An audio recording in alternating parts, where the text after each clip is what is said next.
اللهم صل على محمد وآل محمد. أعوذ بالله من نفسي ومن الشيطان الرجيم. بسم الله الرحمن الرحيم. الحمد لله رب العالمين، وصلى الله على سيدنا ونبينا أبي القاسم محمد. اللهم صل على محمد وآل محمد وعلى آله المعصومين المكرمين المنتجبين، واللعن على أعدائهم أجمعين إلى يوم الدين. أما بعد، رب اشرح لي صدري ويسر لي أمري واحلل عقدة من لساني يفقه قولي. صدق الله العلي العظيم. السلام عليك يا أبا عبد الله وعلى الأرواح التي حلت بفنائك.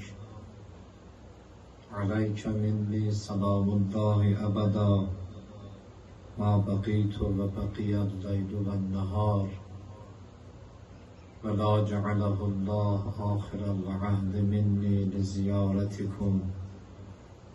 السلام على الحسين وعلى علي بن الحسين وعلى أولاد الحسين وعلى أصحاب الحسين. اللهم لعن أول ظالم ظلم حق محمد وآل محمد، وآخر تابع له على ذلك. اللهم لعن العصابة التي جاهدت الحسين وشايعت وبايعت وتابعت على قتله. اللهم لعنهم جميعا. Şükürler olsun Allah'a ki Allah bugün de bize ömür verdi.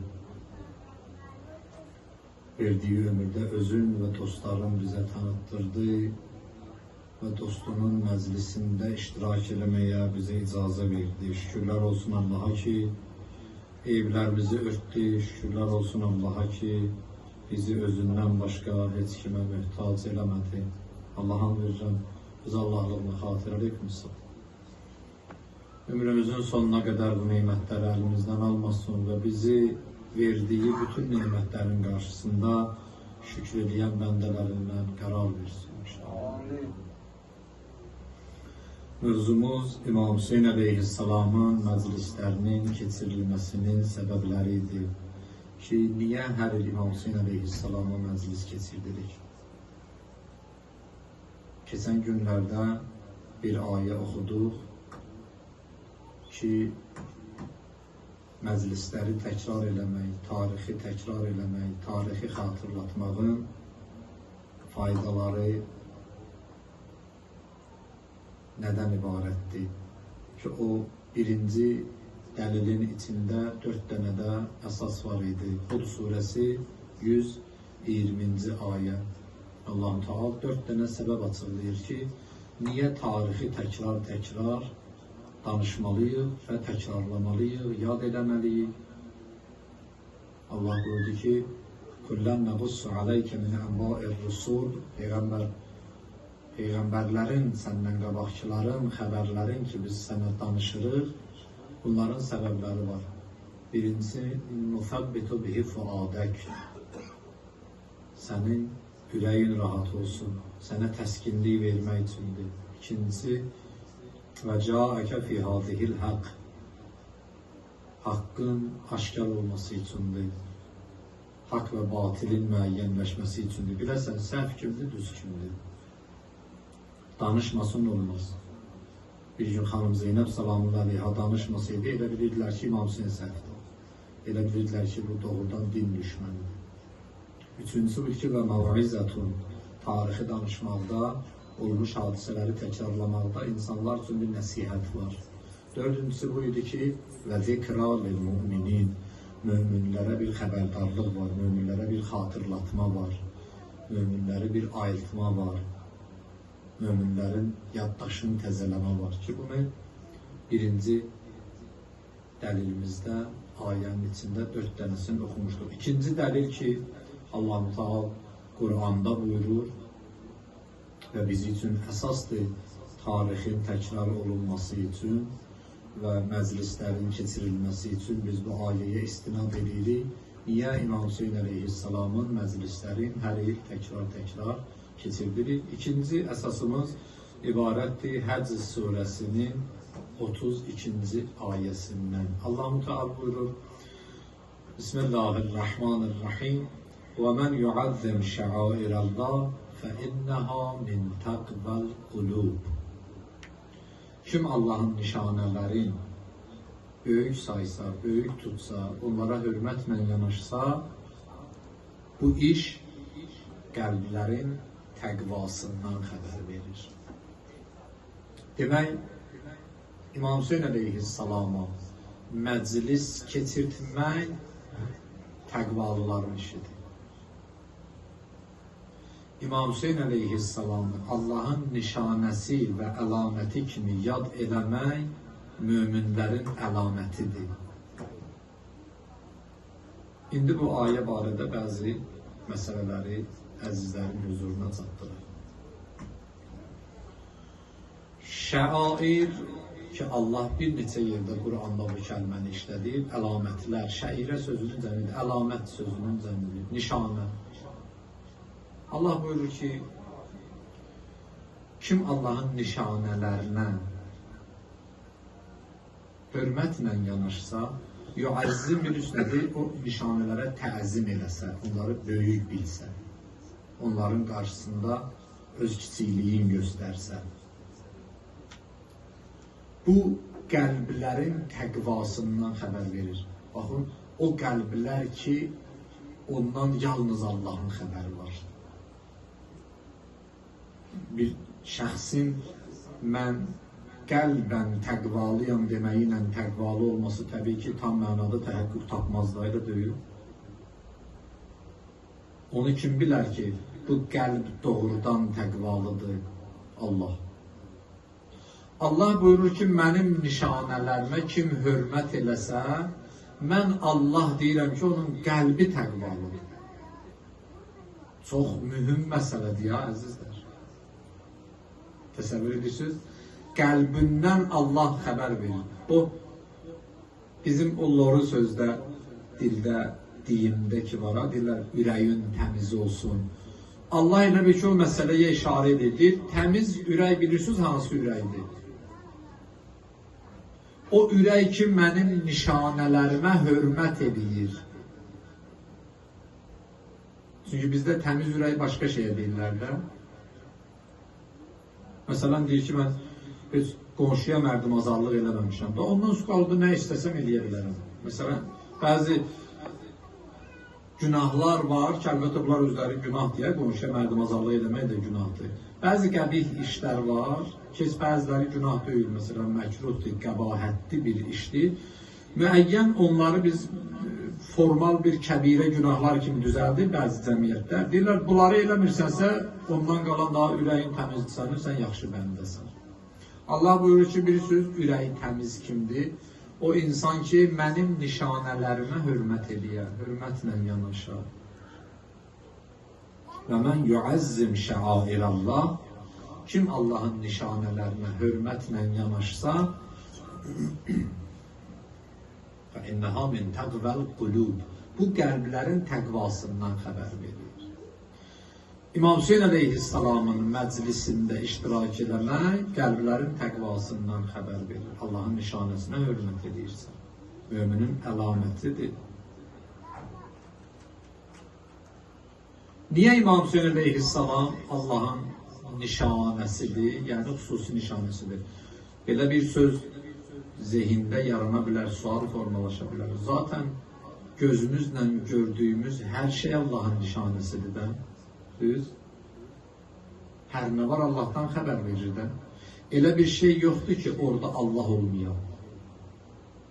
Elə bir yer yoxdur ki, orada Allah olmuyor. Elə bir varlıq yoxdur ki, orada Allah olmuyor.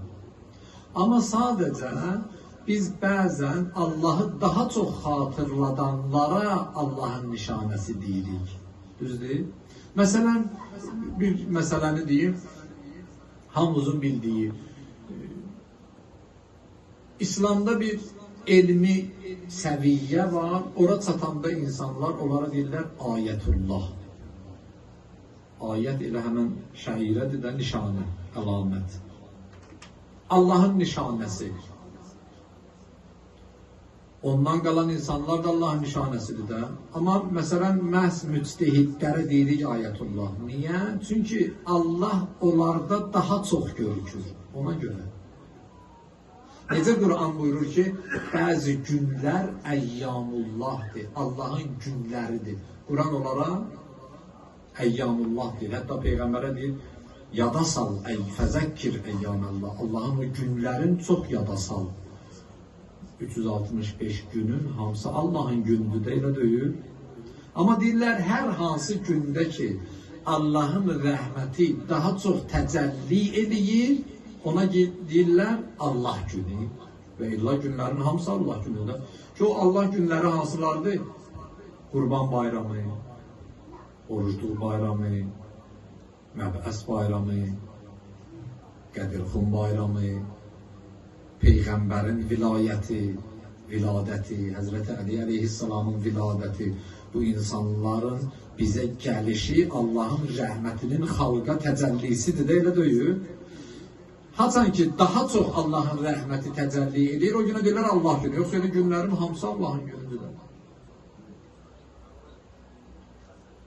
Nə vaxt ki, bir varlıqda Allah daha çox görükür, ona deyirlər Allah nişanəsi. Yoxsa elə varlıq aləminin hamısı Allahın nişanəsidir də. O, əhl-i sünnə şairi Həzrət Əli əleyhissalam üçün bir dənə şeir yazır. Ki, öyle o ilk misraların demiyorlar, ham əzbər bilir. Ha əliyyün bəşərun keyfə bəşər, Rabbuhu fihi təcəlla və zəhər. Əli bəşərdir, amma necə bəşər? Elə bir bəşər ki, Allah onda təcəlli eləyib. Ona baxanda Allah'ı görürsən, Allah'ın güzgüsü olur. Bəzi insanlar iblisin güzgüsüdür, bəzi insanlar şeytanın güzgüsüdür, bəzi insanlar zülmün güzgüsüdür, bəzi insanlar zülmətin güzgüsüdür, bəzi insanlar da nurun güzgüsüdür, Allah'ın güzgüsüdür, Həzreti Peyğəmbər kimi, Həzreti Əli kimi və digər imamlar kimi, Həzreti Zəhra salamlar aleyha kimi. Ona görə deyir, Rabbuhu fihi təcəlla və zəhər. Allah onda təcəlli eləyib və zahir olur. Yəni, ona baxanda Allah'ı xatırlayırsan. Möminin də əlamətləri budur. Elə imamlar da bu cür deyirlər də. Deyirlər, möminin əlamətlərindən biri budur ki, ona görəndə Allah'ı yad edəyəsən. Ona görə bütün varlıq aləmi Allah'ın nişanəsidir. Allah'ın əlamətidir. Allah'tan xəbər verir. Amma bəziləri az xəbər verir, bəziləri çox xəbər verir. Məsələn, Allah xüsusi varlıqlar var ki, onlara öz əlaməti olaraq işarə edir Qur'anda. Düşünəcə elə bir şey, Allah bunu öz dəstəsi kimi göstərir də, belə bizim loru dildə. Hə? Bu günləri bütün dəstələrin əlaməti, nişanəsi var, yoxsa yox? Hər bir ölkənin bir bayrağı var. Siz təsəvvür edirsiniz, məsələn, bir ölkənin başçısı gələ bir xaric ölkəyə qonaq, orada onların başlarının üstündə bayraq qoyurlar da, hə? Öz ölkəsinin yox, qonşu ölkənin bayrağını götürüb bir ölkənin başçısının başının üstünə qoyarlar. Hətta məsələn, mümkün də o ölkələr arasında bir düşmənçilik yarana buna görə. Niyə? Çünki mənim əlamətimi sən səhv qoyursan. Gördün? Bu böyük bir problemi var da. Bunu, hətta bugün dünya dili ilə desə, bu yol verilməz səhvdir bugün. Necə olar bir dövlət başçısını götürüb başqa dövlətin bayrağının altında saxlayasan, ha? Əlaməti budur da bunun. Bu bunu təmsil edir. Üzlə o dövlət başçısını tanımasalar da, o dövlətin bayrağını tanıyanlar, o bayrağın qabağındakı görünür, deyir ki, bu filan dövlətin, filan ölkənin təmsilçisidir. Bax, idman oyunları keçirilir. Xüsusilə bu olimpiyadada çox qabarıq görükür açılış mərasimlərində. Digər yarışlarda sonda bilinir də, qalib olsa əgər o ölkədən bayraq dalğalanır. Amma olimpiyadanın açılışlarında qalib oldu olmadı, açılışda bütün bayraqlar təmsil olunur. Düz? Məsələn, ora ki, hər bir ölkənin idmançıları gəlir, ki, onları üzlə tanımayanlar var. Orada minlərlə, 10 minlərlə insan iştirak edir, milyonlar, milyardlarla insan sosial şəbəkələr vasitəsilə izləyir. Elə bayraq içəri girən kimi deyir filan ölkə. O biri bayraq girən kimi deyir filan ölkə. Niyə? Çünki onun əlamətidir. Onun nişanəsidir. Qara bayraqlar da bizim nişanəmizdir də. Şiənin nişanəsidir də. Bizdən birdən əgər biz başqa bayrağın altına girsək, səhv eləmiş olarıq və bizi o bayrağın altına salanla düşmən olarıq da. Çox təəssüf ki, amma bunu çoxu qəbul eləmək istəmir. Özləri başqa bayrağın altında dayanmaq istəmirlər. Amma məsələn, Hüseynçilərin başqa bayrağın altına girməyini təkidlə və israrla onlara təlqin eləmək istəyirlər. Halbuki bu olan bir şey deyil. Ən nəhayəti budur ki, aramızda bir narazılıq ola bilər, amma ora İmam Hüseynin bayrağının təmsilçiləri başqa bayraq altına girməzlər. Hər komandanın öz geyim forması var. Mən xüsusilə bu indi yaşadığımız ölkədə bu son zamanlar yollarda görürəm bunların bu baleşiklərini. Siz təsəvvür edin ki, bir komandanın o baleşki deyək, o tamaşaçısı, onun o fanatı. Məsələn, bunların forması ağdır. Həmən formanı, həmən əlamətlə, həmən ulduzla, həmən şəkillə, həmən ayla, nə bilim, həmən şəkili ilə, rəsmi ilə, başqa rəngdə geyinən öz komanda yoldaşları onun başına oyuna çalırlar.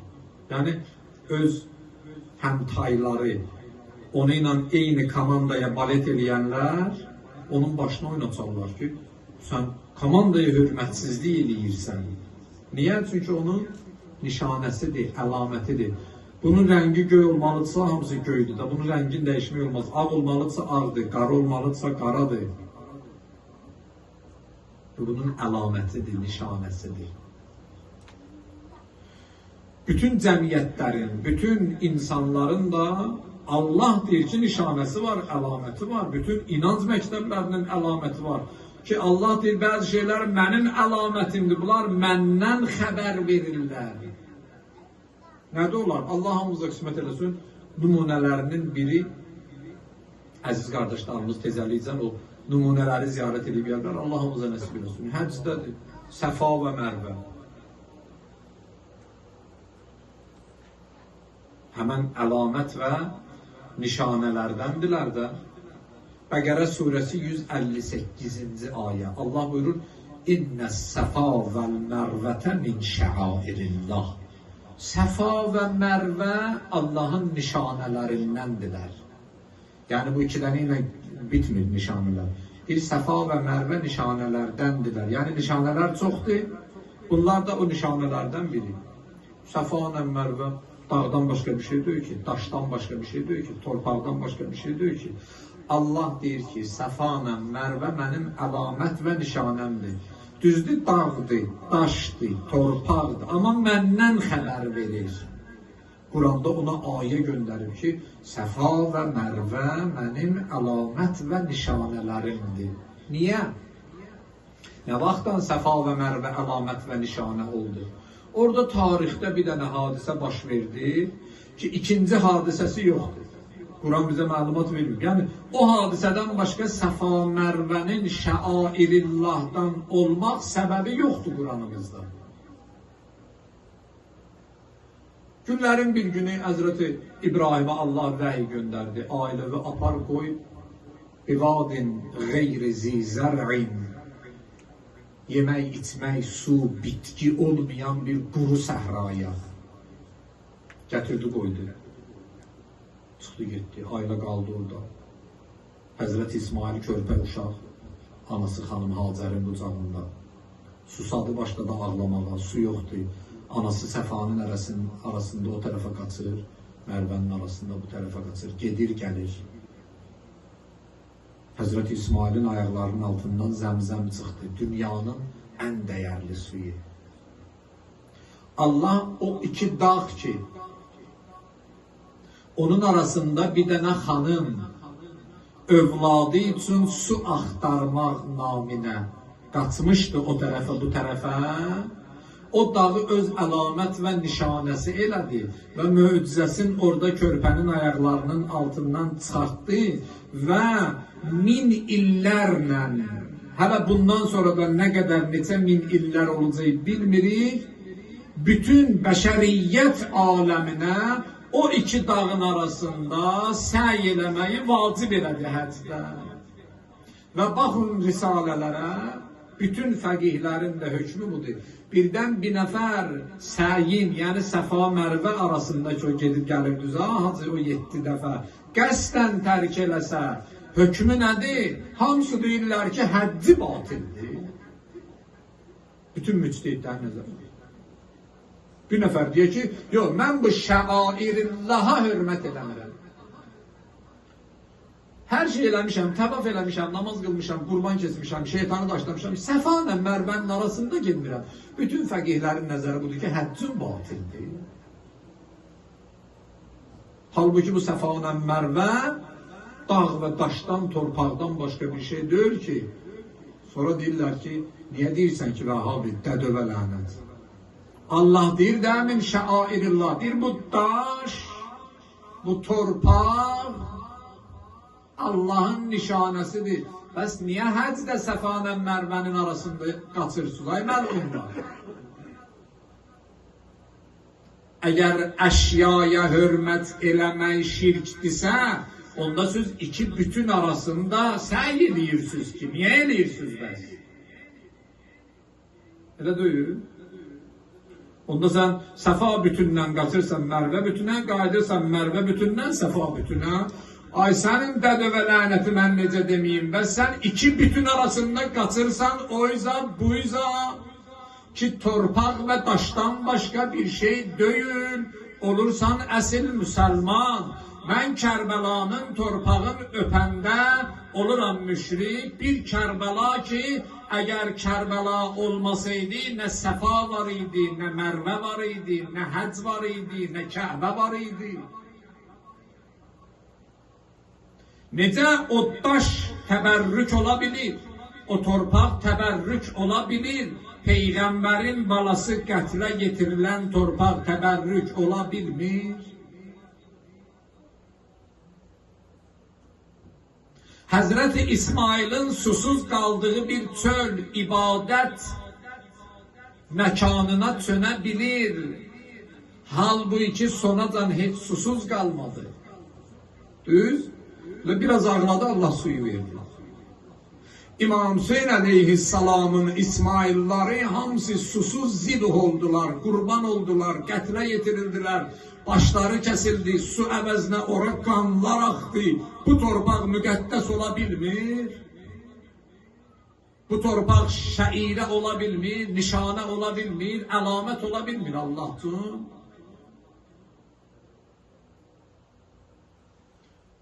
Hazreti Hacer narahat oldu, Allah su çıkarttı qabağına. Hazreti Zeynep narahat oldu, başına qamçı vurdular, zulümler elədilər, əlinə ayağına zəncir vurdular.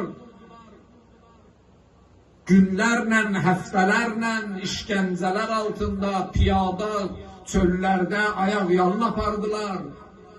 Necə olur? O şəirəyə çönür, o əlamətə çönür, o nişanəyə çönür.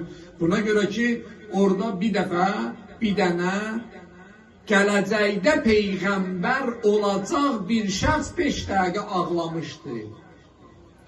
Kərbəlada Allahın yeryüzündəki hüccətin, nümayəndəsin, Peyğəmbərin canişinin, Allahın imamın qətlə getirirlər. Bura Allahın nişanəsinə çölə bilmir. Deməli, burada bir qəsdi qərəzliyi var da. Onu qəbul edirsən, bunu qəbul eləmirsən. O torpağı müqəddəs sayırsan, bu torpağı müqəddəs saymırsan. Təvaf hamısına vacib deyil. Təvaf eləməyən adam yoxdur ki Məkkədə. Ged Allahın özün tap, demirsən Qiyamətdə də deyirsə Allahı görəcəyik də. Gedin Allahın özünü tapın başına təvaf eləyin də. Bəs daşın başına fırlanmaq axı şirkdir. Niyə bəs Kəbənin başına fırlanırsınız? Daşın başına fırlanmaq şirkdir də. Sözün nəzərinizdə. Və niyə Kəbənin başına fırlanırsınız? Kim o təvaf eləməsə həcci nədir? Batildir də, birbaşa da. Bunun istisnası yoxdur ki. Bütün hamısı bunu qəbul edir ki, Məkkəyə gedib, Kəbəyə daxil olub, Məscid-ül Hərama daxil olub. Təvaf eləməsən, əməlləri batildir. Eləyirsən, amma söhbət Kərbəlaya gələndə narahat olursan. Nətər olur? O dağ təbərrük olur, bu torpaq təbərrük olur. Allah başqa bir yerdə buyurur, Həcc surəsinin 36-cı ayəsində وَالْبُدُنَّ جَعَلْنَاهَا لَكُمْ مِنْ شَعَائِرِ اللّٰهِ Əvvəldən bəziləri qurban kəsmək üçün dəvələrə əlamət qoyardılar ki, bu dəvə Minanın qurbanıdır, həccinin qurbanıdır. Allah buyurur ki, o dəvələr Allahın nişanəsidir, onlarla hörmətlə davranın, dəvələrlə. Allahın heyvanıdır da. Necə olur? Bu ayə olaraq budun, yəni orada qurban kəsilən o dəvə ki var. Allah deyir, وَالْبُدُنَ جَعَلْنَاهَا لَكُمْ Biz onu sizin üçün qərar verdik, min şəairillah, Allahın nişanələrindən. Deyir, bu Allahın heyvanı ilə hörmətlə davranın. Niyə? Mənim Minamda qurban kəsiləcək. Bunu ilə hörmətlə davranırsan, Kərbəla minasında qurban kəsilən Allahın imamı ilə niyə hörmətlə davranmırsan desin? Məlun. Bu da ayədir də, bunun inkarı yoxdur ki, Allah deyir, o dəvələrə hörmət edin. Bu dəvələri qoya qırağa. Bundan başqa dəvələr də var da, Allah onların hörmətin vacib eləyib, könüllü yox. Hələ bu qurbanlıq dəvəyə münasibət bilsən necədir? Suyun vaxtında verin, yeməyin vaxtında verin, yükləməyin onu, işlətməyin onu ki, minada qurban kesiləcək.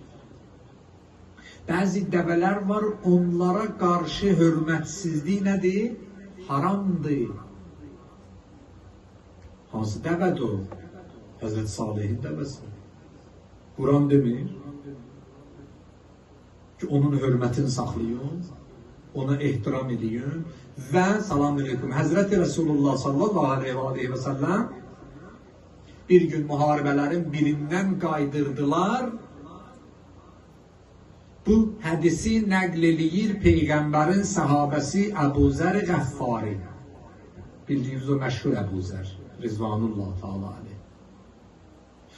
Deyir, mən Əli ibn Əbi Talib əleyhissalamla bir yerdəydik. Gördük Həzrət Resulullah bizdən biraz aralıda bir ağacın altında dincəlir. Dedim ki, Əlican, gedək Həzrət Resulullahı yaxından ziyarət eləyək. Yaxından görüşək Peyğəmbərlə. Dedi, gedək Əbu Zər. Deyir, gəldik Əli ilə, İmam Əli əleyhissalamla. Deyir, gəldik Həzrət Peyğəmbər dirsəklənib dincəlirdi. Bizi görəndə qalxdı ayağa. Hörmətlə, ehtiramla qarşıladı bizi, yer göstərdi, əyləşdik Peyğəmbərin huzurunda. Həzrət Peyğəmbər buyurdu, Əbu Zər, sənə mən yaranış aləminin ən bədbəxt insanından xəbər verim. Min əşqən nas, insanların ən bədbəxtindən. Deyir, dedim, bəli ya Resulallah, xoş olar. Dedi ki, Əbu Zər, yeryüzünün bir nömrəli ən iki bədbəxti bunlardır. Bir, Salih Peyğəmbərin dəvəsinin qatili. İki, Əli ibn Əbi Talibin qatili.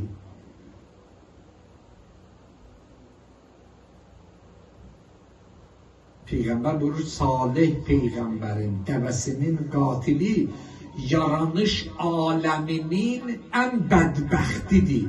İbn-i Mülcəmlə yanaşı qoyub bunu. O neyləmişdi? Dəvə öldürmüşdü də, heyvan öldürmüşdü də, elə deyil. Kimdən soruşsun? Vəhhabisindən, qeyri-vəhhabisindən ki, Peyğəmbər ki, bu hədisi deyib və bu hədis qəbuldur Və Allah ki, o dəvəyə hörmət eləməyi vacib edib, ümumiyyətlə belə olur, qardaş. Həzrəti Salihin dəvəsinin qatilinə necə baxırsınız? Pis baxırsınız da, düzdür. Allah demişdi, hörmət edin, öldürdülər də. Dəvəni öldürdülər. Peyğəmbər dedi ki, o bədbəxt insandır, Allah ona lənət eləsin. Necə olur? Bir dənə heyvanı öldürənə pis baxırsan, Allahın imamını öldürənə deyirsən ki, Yezidin adı gələndə Allah ondan razı olsun. Allah sənə də lənət eləsin, Yezidə də, ona lənət deməyənə də. Necə olur? Allahın dəvəsini öldürənə lənət deyirsən, Allahın imamını öldürənə rəhmət deyirsən, ay məlun.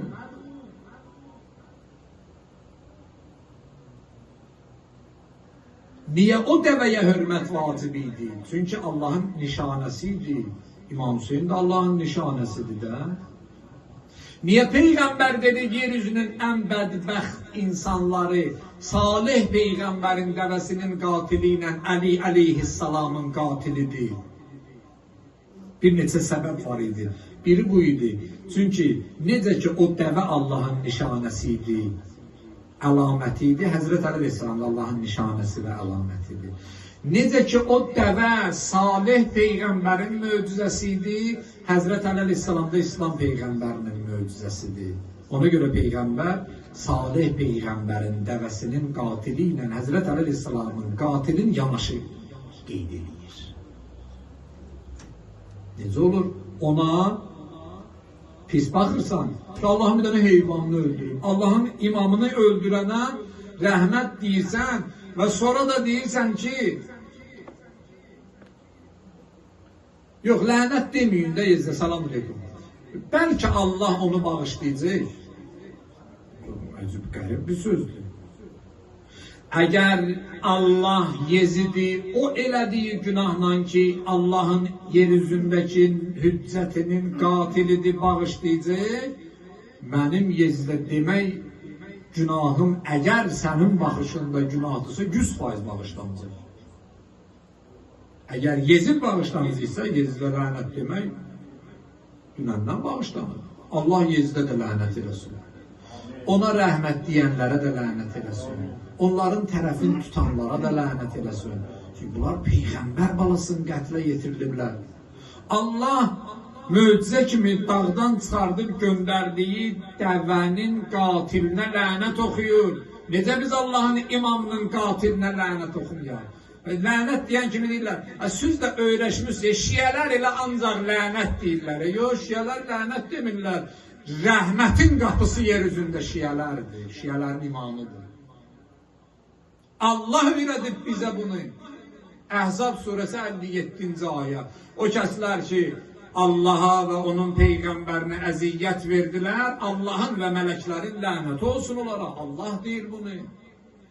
Peyğəmbər buyurdu, Fatimətun bid'atun minni. Mən adaha fəqəd adani və mən adani fəqəd adallah. Xanım Fatimə qızım mənim bədənimin bir parçasıdır. Kim ona əziyyət versə mənə əziyyət verib, mənə əziyyət verən Allaha əziyyət verib. Allah da deyir, mənə və Peyğəmbərimə əziyyət verənlərə mən lənət deyirəm. Mən necə bunlara lənət deməyim? Yaxşı ki, elə lənət deyənlərdən olmuşuq ki, gəlib Yezidə rəhmət oxuyanlardan olmamışıq. Bir yerdə ki, Allah lənət oxuyur, sən neynəmək istəyirsən? Məlumdur məqsədin. Burada bir dənə məqsəd var. Sən istəyirsən ki, imamətlə düşmənçiliyi nümayiş elətdirəsən. Burada başqa bir səbəb yoxdur. İmamətlə düşmənçiliyi sən ortaya qoymusan. Baxın, bu günləri dünyanla mübarizə aparan mübariz insanlar var, haqq deyənlər var, haqq yolunda şəhid olanlar var. Şəhid rəhbərimiz kimi, Allah məqamı şərif, Seyyid Həsən Nəsrullah kimi və s. Hacı Qasım kimi. Bütün millət, bütün ölkələr, dünyanın bir çox xalqları, dövlətləri, gücləri bir ömür bunların dalıyla düşdülər, şəhid elədilər bunları. Şəhid müğniyələr kimi. Salam aleykum. İllər idi ki, izlənirdilər. Şəhid Muğniyə də özü şəhid oldu, Hacı Qasım da özü şəhid oldu, Rəhbər də özü şəhid oldu, Seyid Həsən də özü şəhid oldu. İllərlə dünyanın ən hegemon ölkələri bunların dalıca düşdülər, dövlətləri, gücləri. Bugün dünya dili ilə desək, dünyanın o super gücləri ki, bunları şəhid eləsinlər və elədilər. Bir dənə səbəb var idi. Bunlar imamətin keşikçiləri idilər, imamətin tərəfdarıydılar. Bunlar həqiqi Hüseynçi idilər, əziz qardaşlar. Vallahi ona görə idi, and ola Allah ona görə idi. Bir dənə şəhid adı deyim sizə mən. Bəzilərimiz eşitmişsiniz.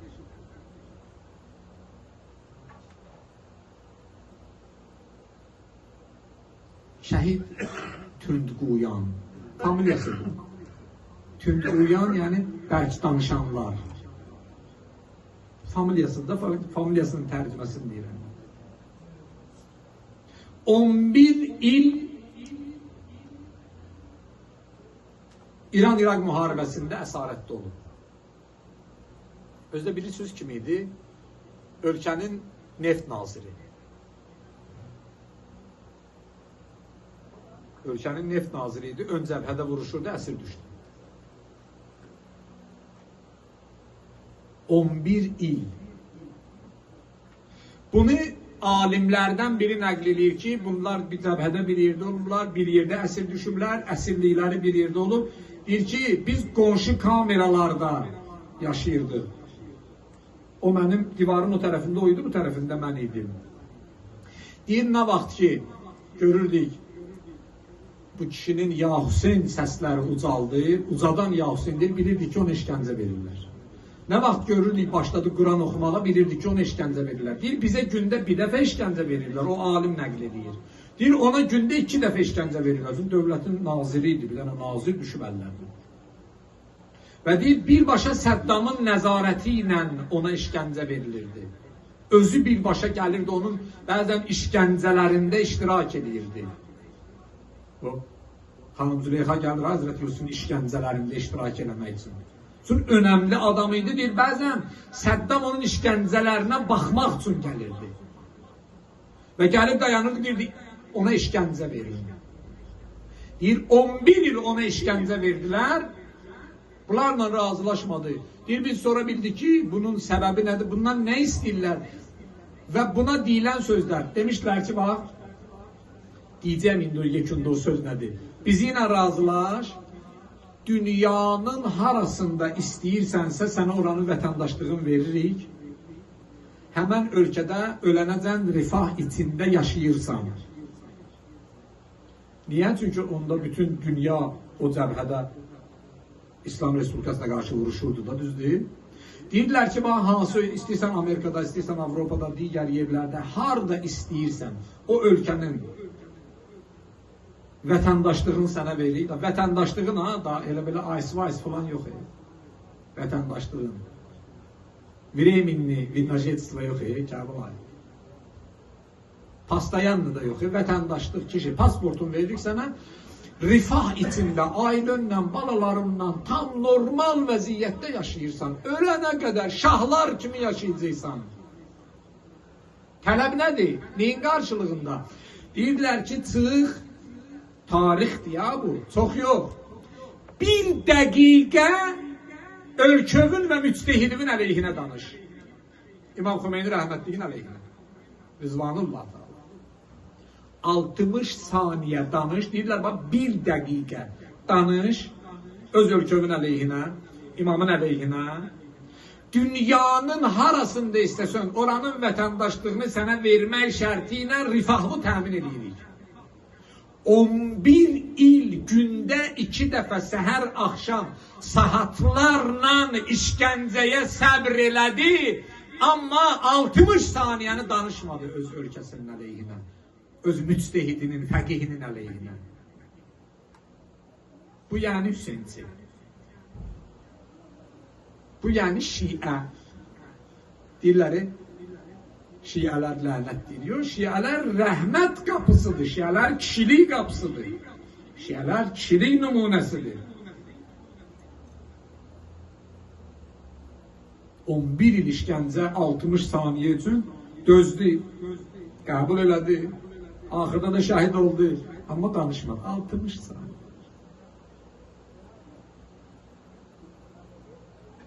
Qədirxumdakı söhbət yadınızdadır da. İndi bax, şiəçilik budur, ya elə şiəyəm deyib Yahudinin dediklərini eləmək. Bugün çoxları var. Deyirlər şiəyik, amma Yahudinin proqramını, Siyonistin proqramını, Amerikanın proqramını həyata keçirdi. Olmaz da, vallahi olmaz. Allah haqqı olmaz. Bundan artıq mən bir söz demirəm, amma olmaz. Sən xəttini müəyyənləşdirmisənsə, gərək axıracan onun üstündə dayanasan. Bəs, niyə biz İmam Hüseyin Aleyhisselama hər il yas saxlayırıq, hər il əzadarlıq edirik? Bir dənə ayə oxumuşduq keçən günlərdə, ikinci ayə də budur. Həcc surəsi 32-ci ayə. Və mən yuazzim şəairəllah fəinnəhə min təqvəl qulub. Kim Allahın nişanəsinə hörmət eləsə, bu təqvanın əlamətidir. İmam Hüseyin Aleyhisselama yas saxlamaq möminçiliyin və təqvanın əlamətidir. İmam Hüseyin Aleyhisselama yas saxlamaq həqiqi Qur'anın davamçısı olmaqdır. Bilirsiniz niyə? Bu Quran təqvalılar üçün də başqası üçün deyil ki. Quran qeyd vurur da. Elə birinci vərəqə açırsan, bu ayəni görürsən.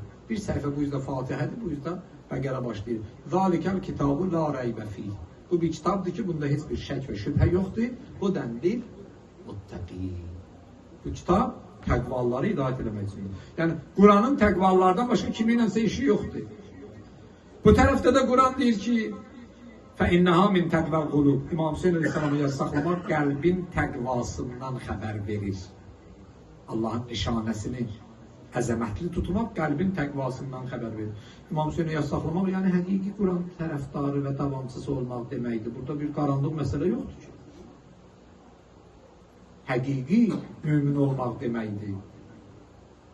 Necə Allah bir dağa, daşa, dəvəyə, heyvana əlamətim olaraq, nişanəm olaraq işarə eləyir və insanlara ona hörmət eləməyi vacib eləyir və o nişanəni əməllərimin içində, həc mövsümündə, həc mərasimində tərk eləsən, həccüvün batilliyini deyir, necə biz İmam Hüseyin ağaya hörmət eləməyir?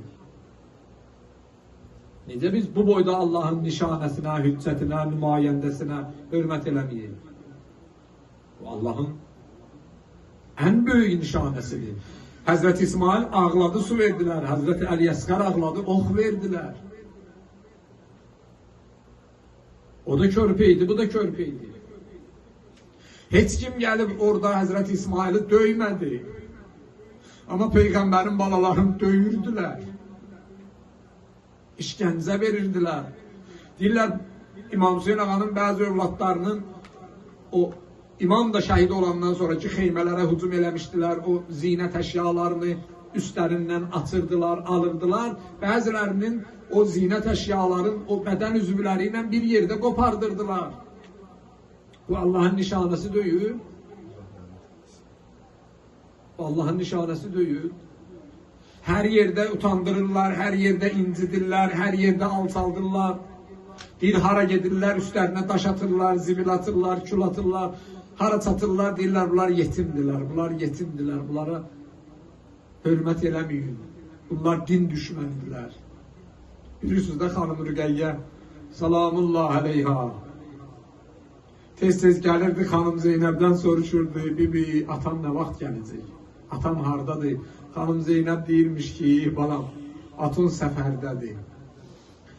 Deyirlər, xanım axirət səfərini nəzərdə tuturdu. Deyirdi, balam, atın səfərdədir. Deyib bir gün gəldi xanım Rüqəyyə, yollarla gedirlər. Gəldi ki, bibi, bir söz soruşum səndən, dedi, soruş. Dedi, bibi, atası səfərdə olana yetim deyirlər.